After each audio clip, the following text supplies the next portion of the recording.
Thank you very much. I thank Ambassador Mauricio Rodriguez Pineda for inviting me, and of course Canning House for hosting this event. This book, Drug Policy in Colombia, Successes, Failures and Lost Opportunities, has made a fantastic and stimulating reading to me. I have been dealing with this problem for maybe 12 years now, and I think this is a fantastic contribution in terms of the understanding of the problems, which are quite complicated and complex and very frequently oversimplified in terms of proposals. I would certainly take from what Ambassador Rodriguez was saying in terms of how unhappy and frustrated we all are with the current status. It is frequently listened around this issue that this is not working, and this provides in many ways a crisis mode, which is a very good catalyst for a serious organized exercise of reflection, of debate, and certainly modeling to find better answers. I don't know if the right answers, if they exist. But certainly we must double efforts to take a more critical yet sensible stance on the matter. One that is grounded, like the book says, on scientific evidence and not on ideologies, hunches, beliefs, sentiments, or emotions. Maybe that could have happened when the so-called war on drugs started in the US. Let's not let it happen again by taking an irrational new approach into this. In public policy, and this is my own personal experience, we very rarely, if ever, have a choice between good and bad. Normally, it is between worse and much worse. We can be passionate about our ideas, but we have to recognize that we do not have a sound, grounded understanding of the issue, at least enough to say this one is the more acceptable option or the least worst option.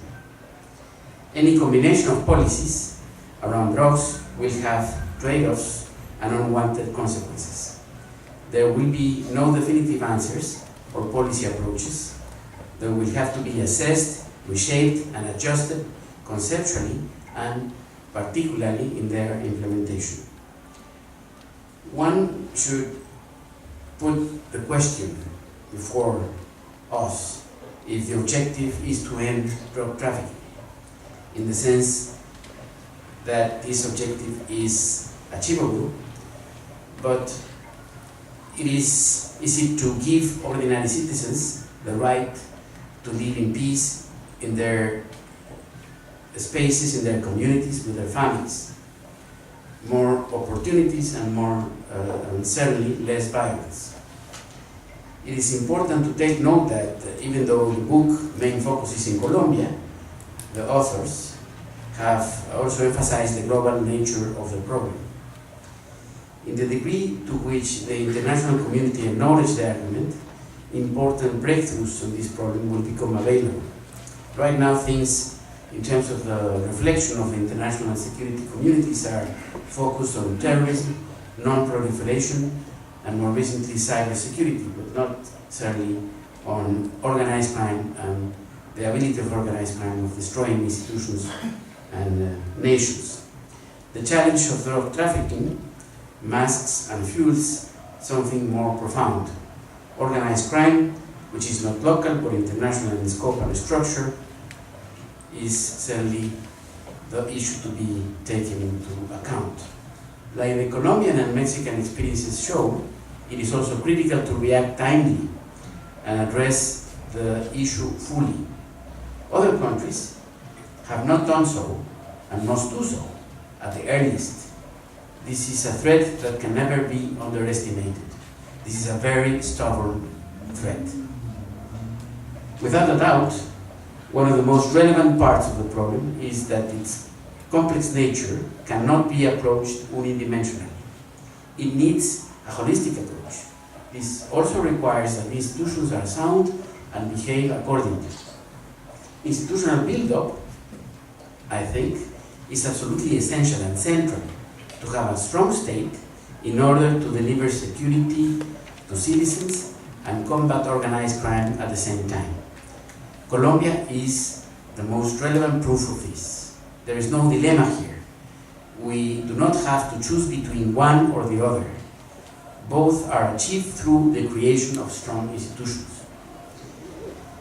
Before I finish, and since the book is about Colombia, and I have learned certainly a lot from reading it, I would like to point out that to say the war on drugs has failed does not mean that Colombia has failed.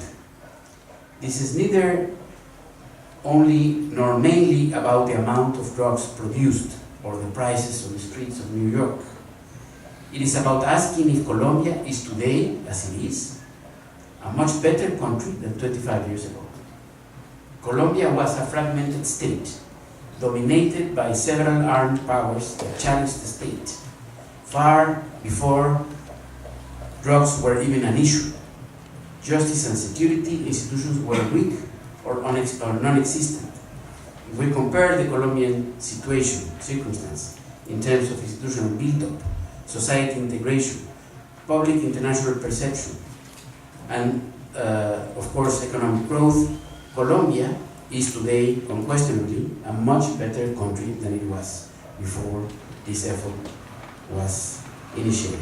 It could have been done more effectively, it could have been done at a lower cost, but it could have not been avoided.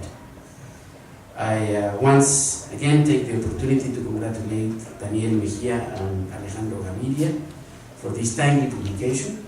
I am sure that it will prove a very valuable contribution to an evolving and much needed global debate on the issue. Thank you very much.